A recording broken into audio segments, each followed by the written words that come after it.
അല്ലെങ്കിലും മരക്കച്ചവടക്കാരനും പ്രമാണിയുമായ മമ്മദ് ഖാന്റെ ഇളയ മകളോട് നിത്യപ്രാരാബ്ധക്കാരനും കൂലിപ്പണിക്കാരനുമായ അയ്മൂട്ടിയുടെ മൂത്ത മകൻ അബൂബക്കറിന് തോന്നിയൊരു മുഹബത്ത് അത്ര എളുപ്പത്തിൽ തുറന്നു പറയാൻ സാധിക്കുമായിരുന്നില്ല.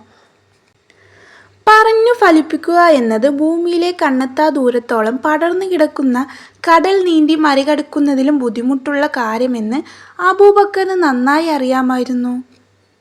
വീട്ടിലേക്ക് കയറി ചെല്ലുമ്പോൾ ഖദീജ ഭക്ഷണം പാകം ചെയ്യുന്ന തിരക്കിലാണ്. അബൂക്കയുടെ വരവ് പുറത്തേക്ക് നോക്കാതെ തന്നെ ഖദീജയ്ക്ക് മനസ്സിലാകും.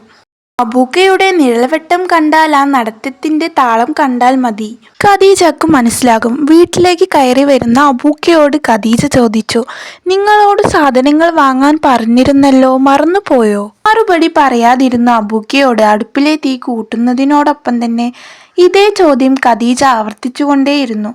ഇല്ല, മിണ്ടുന്നില്ല. സംശയം തോന്നി തിരിഞ്ഞു നോക്കിയ ഖദീജ കാണുന്നത് താഴേക്ക് നോക്കി വാതിൽപ്പടിയിലിരിക്കുന്ന അബൂക്കയെയാണ്. "ഇതെന്തു പറ്റി എന്റെ പടച്ചോനെ, മൂപ്പരെന്താ ഇങ്ങനെ ഇരിക്കുന്നത്? എന്താ മുഖത്തൊരു വാട്ടം?"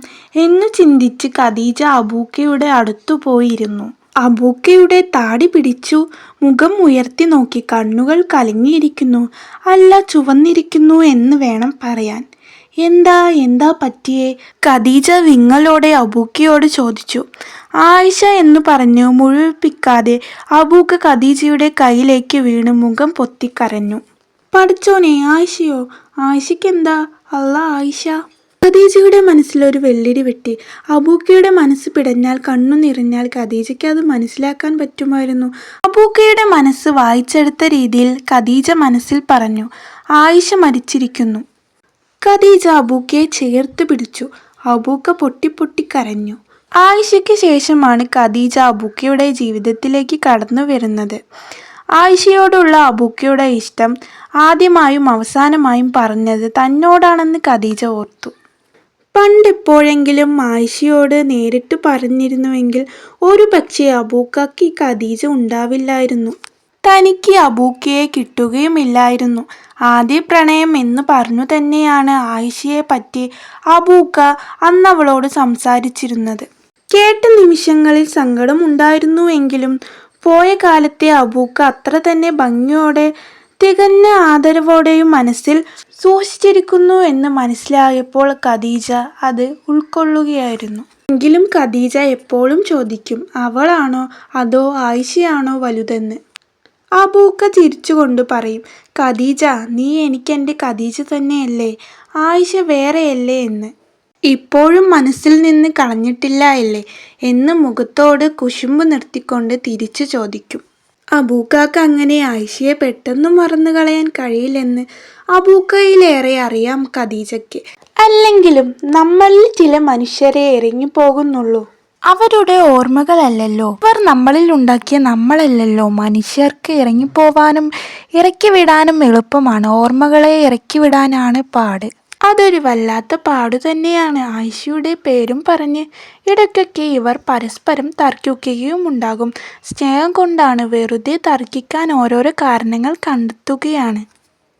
സ്നേഹത്തോടെയുള്ള ചില തർക്കങ്ങൾക്ക് ഭംഗിയുണ്ടല്ലോ. ഉള്ളിൽ ഒരു ചിരി നിലനിർത്തി തർക്കിക്കുന്നതിന്, തോൽക്കാൻ തയ്യാറായി തർക്കിക്കുന്നത് തോറ്റുതരുമെന്ന് ഉറപ്പുള്ളതുകൊണ്ട് മാത്രം. തർക്കിക്കുന്നതിന്, അതറിഞ്ഞ് തോറ്റുകൊടുക്കുന്നതിനും ഉള്ളിൽ ഒരു ചിരി നിലനിർത്തി സ്നേഹത്തോടെ തർക്കിക്കാനും എന്ത് രസമാണ്. നാട്ടിലെ മരക്കച്ചവടക്കാരൻ്റെ മകൾ ആയിഷയോട് കൂലിപ്പണിക്കാരൻ്റെ മകൻ അബൂബക്കറിന് തോന്നിയ പ്രണയത്തെ ഖദീജ എപ്പോഴും കളിയാക്കുമായിരുന്നു. അതിനെല്ലാം അബൂക്ക ഒരു ചിരിയോടെയാണ് എന്നും നേരിടുക. പക്ഷേ ആ പ്രണയം അത്രയേറെ തീവ്രതയോടെയും പരിശുദ്ധമായും അബൂക്കൻ്റെ മനസ്സിൽ സൂക്ഷിച്ചിരുന്നു. അവളുടെ കൈകളിൽ തകർന്ന ഹൃദയത്തോടെ മിണ്ടാതെ കിടക്കുന്ന അബൂക്കയോട് ഖദീജ ചോദിച്ചു, "നമുക്ക് അവിടെ വരെ ഒന്ന് പോകണ്ടേ? കുറേ നേരം മിണ്ടാതെ കിടന്നതിന് ശേഷം പോകണം. അവളുടെ റൂഹ് നമ്മളെയും പ്രതീക്ഷിക്കുന്നുണ്ടാകും. പഴയ കളിക്കൂട്ടുകാരനല്ലേ, ഓർക്കുന്നുണ്ടോ ആവോ?" "എനിക്ക് കാണുകയൊന്നും വേണ്ട. എൻ്റെ മനസ്സിൽ എപ്പോഴും അവളുടെ പുഞ്ചിരിക്കുന്ന മുഖമുണ്ട്. അത് മതി എനിക്ക് മരിക്കുന്നവരെ." ഇത് പറയുമ്പോൾ അബൂക്കയുടെ വാക്കുകൾ ഇടറുന്നുണ്ടായിരുന്നു. ഖദീജ ഒന്ന് മൂളി. ഉള്ളിലൊരു കടൽ ഇരുമ്പുന്നത് അവൾ അറിയുന്നുണ്ടായിരുന്നു. ഒരു കാറ്റടിച്ചാൽ പെയ്യാവുന്ന പേമാരി തന്നെ ആ കണ്ണീരിനുണ്ട്. ആ തകർന്ന ഹൃദയം ഖദീജയെ നൊമ്പരപ്പെടുത്തിക്കൊണ്ടേയിരുന്നു. അവൾക്ക് താങ്ങാനാകുമായിരുന്നില്ല. ഒരു നിശ്വാസത്തിനപ്പുറം അബൂക്കയുടെ മനസ്സറിഞ്ഞവൾ, അബൂക്കയുടെ ഖദീജ. ചില തർക്കങ്ങൾക്കൊടുക്കം അബൂക്ക പറയുമായിരുന്നു, ഖദീജ, എനിക്കു നിന്നെ ആയിഷയ്ക്ക് പകരമാക്കേണ്ട. എനിക്ക് നിന്നെ നീയായി മാത്രം മതി. ഒരു പക്ഷേ അബൂക്കയെ ഖദീജയോളം മറ്റാരും മനസ്സിലാക്കിയിട്ടുണ്ടാവില്ല.